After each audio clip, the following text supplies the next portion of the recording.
ঈদ মোবারক। আশা করি সবাই ভালো আছেন এবং নিজের পরিবার নিয়ে খুব সুন্দর করে ঈদ কাটিয়েছেন।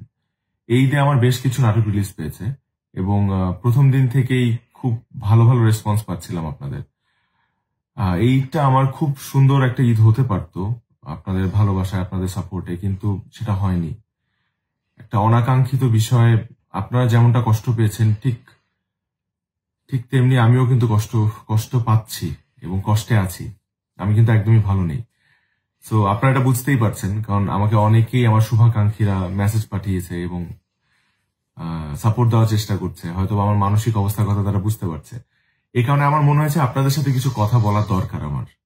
আমার অভিনীত নাটক রূপান্তর, এটাকে ঘিরে যে ধরনের বিতর্ক তৈরি হয়েছে সেটা একদমই আনএক্সপেক্টেড। এই নাটকের মাধ্যমে আমরা কারো ধর্মীয় অনুভূতিকে আঘাত করা বা অন্য কোনো উদ্দেশ্য আমাদের নেই। আমি নিজেও একটা মুসলিম পরিবারের ছেলে। আমি জানি আমি কতটা ধর্মকে বিশ্বাস করি, আল্লাহকে কতটা শ্রদ্ধা করি। তো এই নাটকের মাধ্যমে আমরা কোনো কিছু নর্মালাইজ করা বা কোনো কিছু স্ট্যাবলিশ করা বা প্রমোট করা, এরকম কোনো উদ্দেশ্যই আমাদের ছিল না। জাস্ট একটা ক্যারেক্টার প্লে করার চেষ্টা করেছি এবং সেটার মাধ্যমে এতগুলো মানুষকে আমি কষ্ট দিয়েছি। সেটার জন্য আমি আন্তরিকভাবে দুঃখিত এবং আমি মনে প্রাণে আপনাদের সবার কাছে আমি দুঃখ প্রকাশ করছি। আমি দীর্ঘ 11 বছর যাবৎ নাটক করছি এবং আজকে আমার যে অবস্থান, এটার পেছনে আসলে আমার একার অবদান নেই।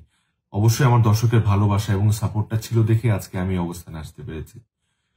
তো আমার কাজ করার মূল উদ্দেশ্য হচ্ছে আমার দর্শককে একটু এন্টারটেনমেন্ট দেওয়া, একটু একটু তাদের খুশি।